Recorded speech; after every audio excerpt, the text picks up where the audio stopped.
Today's show brought to you in part by GoToMeeting. For a free 30-day trial, use code podcast at gotomeeting.com. Give Me One Reason might be a good song by Tracy Chapman, but I'll give you 4 for why you should test your dog for heartworm. Tales from the Road is next.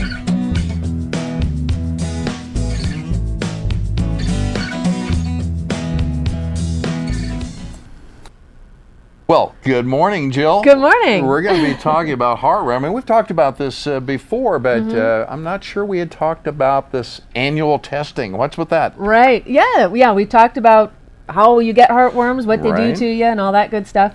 But we are going to talk a little bit today about why you need to test for them, and maybe a little bit about the timing of testing for heartworm. We'll have sometimes, patients and clients will come in to the clinic, and they'll be coming in for the regular wellness care and doing their thing, and we'll say, why do I have to have this heartworm test every year? What's the deal with that? So we're going to spend a little time today talking about why we need to do that. Yeah, well, in our household, we've got this system, which is you've got the pills, and you get one of the Sharpies, and you kind of write when you give the dog his medicine. You write on the thing, because it's got 6 little pills. Right. You just write the day you gave it to him, and then you just remember to do it every month. Remember to do it. Yes, so simple, right? No. No. Well, what's fault with that system? Well, the system is great. Okay. The problem is that there is a lot of life that happens in a month. And sometimes our systems don't always work well. So the reason that we need to test annually for our heartworms is, despite really wonderful efforts over the last 30 years to have good heartworm prevention and really get on top of this, we actually are still seeing an increase in the amount of heartworm that we see. When the world is driving that, because I think people are more conscious of the threat. Yeah, people are more aware of heartworm disease threat, but it's sort of, there are a couple of things that go into it. One is that it's not something that you can see from the outside. You can see a wound, you can see a puking dog, you can see, a cat. You can see fleas. Yeah. But you can't see heartworms. And you don't always really see mosquitoes, which is what will carry the heartworms, to your pet. And so, it's just not really in the forefront of everybody's mind every day, all day long. And so there's kind of a lack of compliance. So we have pick a study that's been done. The very, very best animal hospitals will get about 40% of their patients taking heartworm preventive exactly the way they're supposed to every month, according to the recommendations, that kind of thing. So at least 60% of our dogs who are not protected well, and that's in the very, very best clinics and in the best situations. Well, a lot of times, I think even at the human level, we maybe don't take care of ourselves, and the pharmacist or a doctor would look at that and just be appalled. But it's you forget to take your pills in the morning, or you forget to give your dog the pills. Yeah, absolutely. And so the medications, it's easy to kind of get out of sync a little bit. Right. It is. It's very easy. We all kind of stink at medicating ourselves, and obviously our pets as well. Quick little audience survey: how many of you have a prescription medication in your medicine cabinet right now that says "give until gone," and you have it? Or how many times does a person come in and say, "Well, I have some antibiotics left from last time"? I'm like, but you shouldn't, because we don't do a good job of medicating our issues. So, when we, and a lot of times, I'll see a pet will come in, and I saw them, 10 months ago or 11 months ago, and I had dispensed to them, 3 doses of heartworm at that time. And they're like, yeah, I got some of those left. I'm like, oh no, this is not a good thing, So, I think compliance is a big thing. We also need to know that, Katrina and some of her buddies that followed up behind that really redistributed heartworm for us. So, all the dogs who got displaced out of all of those horrible storms and hurricanes, fantastic, wonderful job relocating those pets and rescuing them. But we now have dogs who are heartworm positive who have moved up into other areas of the country and have kind of redistributed that. Yeah, not to belabor the point, but particularly when you're traveling, it's really easy to forget medication, or you kind of thought that your wife gave it to the dog when didn't you do it? who did that? Right. But how does it actually work when you are dosing properly? What happens, in the bloodstream, or what happens to the dog? Right. Well, basically, you want to think of heartworm prevention as a kind of a once-a-month blood cleaning. Okay, for lack of a better term there. You know, we've talked a little bit about the life cycle of the heartworm, and it goes through these different larval stages, and that heartworm prevention is designed to hit them at a specific point in that life cycle. And so if we're giving it appropriately, then we hit that. If they've been exposed, we've hit that life cycle where it is, and they never develop an infection. The problem is if we miss doses, if we start too late in the year, or if we end too early in the fall, we recommend year-round prevention for that's one of the reasons that we would recommend that. But the other thing we have to remember is once a month means every 30 days.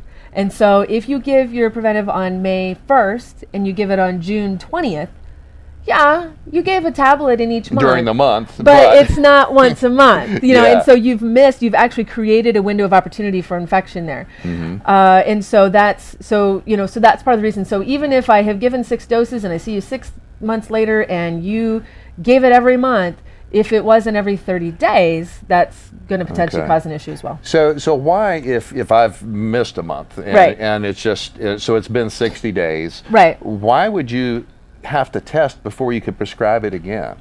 Well, it depends a little bit on the timing of it. We know from the life cycle that it takes about 4 to 6 months for the time a mosquito, closer to 6, from when the mosquito bites the dog until they have active adult worms in the heart. And so if it's February and you've missed some doses, but you don't have that whole 6-month window, we may not test it right there, because it'll be negative even if you've got it in process. So we have to adjust the timing of the test a little bit.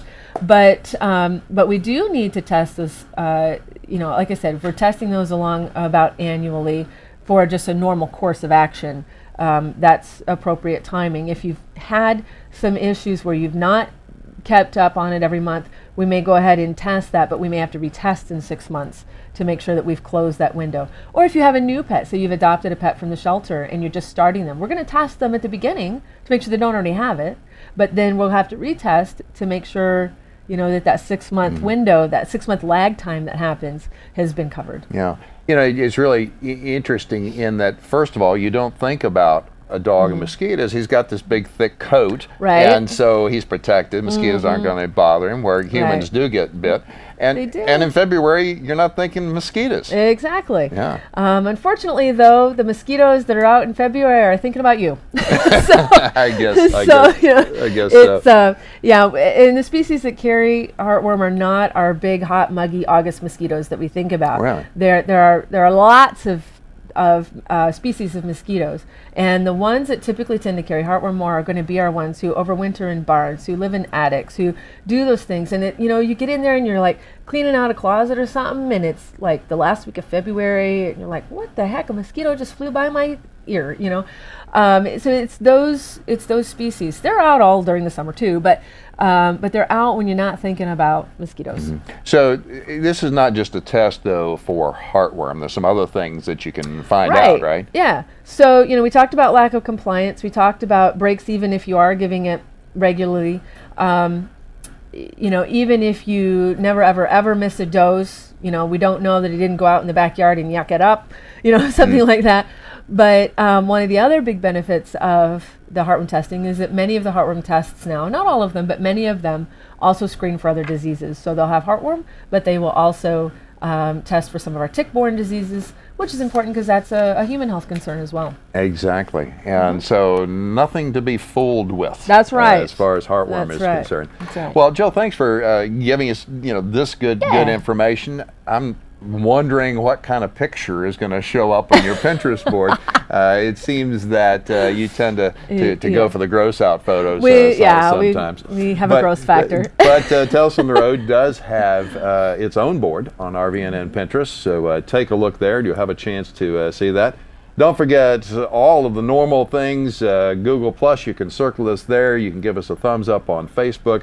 And Twitter is especially important because if you've got a question or comment for Dr. Jill, just use the hashtag TFTR, as in Tales from the Road, and that'll come directly here and we can incorporate it into the program. Absolutely. Thanks very much for joining us, Jill. Thanks to you folks. We'll see you next on Tales from the Road.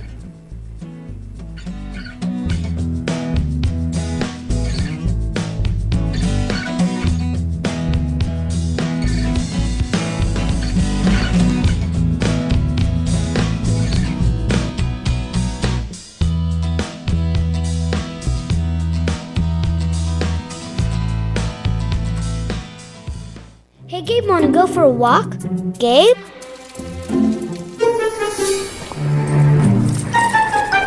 Gabe? Gabe?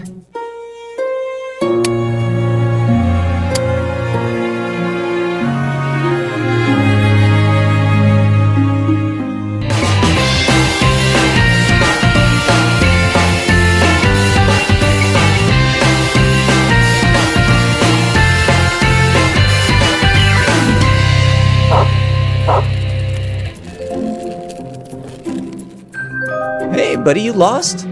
Hold on. If your pet is the adventuresome type, be sure he's connected to Pet Hub. A quick scan using any smartphone shares your pet's vital information so that even his wildest escapades have a happy ending.